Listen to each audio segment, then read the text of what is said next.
All right, the first test for circulation in the foot, we're going to use blood flow. Blood flow, yes, Yeah. a good point. It's the blanch test. I'm going to demonstrate this on my big toe or the great toe. If you look at this color of the skin right here, it's kind of a pinkish.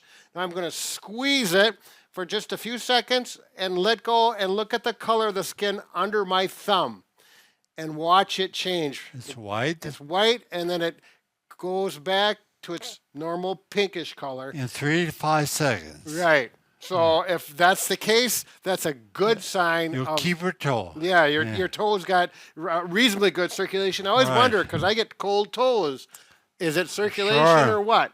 Okay, we're going to go to number 2. The second thing you can look for is hair growth. If you have good hair growth, like I have here around my ankle, that's a good sign for circulation, blood flow. You look like a werewolf. Yeah. Now, if you have a bald spot, and I do have a bald spot right here. That might be from rubbing. Right. But anyways, it may look like that. There's clearly no hair there. Right. There has been no hair there for years. I've noticed this. So I don't know if that's a problem, but it would look like that. You got a bald ankle. Down on your foot. Yeah, bald eagle, Bald ankle. Right. All right, the next thing is to actually check the pulse in your foot. The first one, there's 2 different pulses. One is the dorsalis pedis pulse, and that's located on the top of your foot. If you look at this brown line, that is the tendon that pulls up my big toe. If you go from that point and go lateral or in this direction, Bob's going to demonstrate.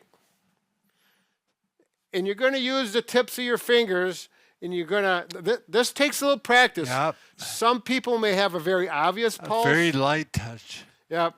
You don't push it hard. Right. Yeah. And you just gently I feel. felt it bad. You got it? Yep. Yep. And he's just touching. You may have to feel around. If someone has a lot of swelling in their feet or they're heavier, right. more difficult. It won't work. Yeah. Now let's go to the second pulse to test. Okay, the second pulse to palpate or feel is a posterior tibial artery. Bob is going to show where that is and show where you find it. Here's the lateral malleus. Yep, the ankle bone. And you go right below it. Yep. And again, a real light touch. Yep. Oftentimes, I know when I'm doing this, it's a light touch, and you actually have to just be quiet and feel for a little bit, and you could feel that pulse come out. Both of these pulses are something that takes practice. Usually a skilled person that has experience will be much better than, but at least you understand the tests and some of the. I'm sorry, you're going to lose the foot. The foot's going on. Yeah. Yeah, I'm not sitting here trying to show my bottom side. I better get to a normal position. It is a family show. Bob, is there another one? No, that's I think it. we're clear. That's Yep. 4. 4 tests for your circulation of blood throughout your foot. And it's important. We need that circulation down there. Keep your feet. That's right. Take care and Peace out. be good with her feet. Yeah, you always got to be good to your feet. That's a Forrest Gump thing.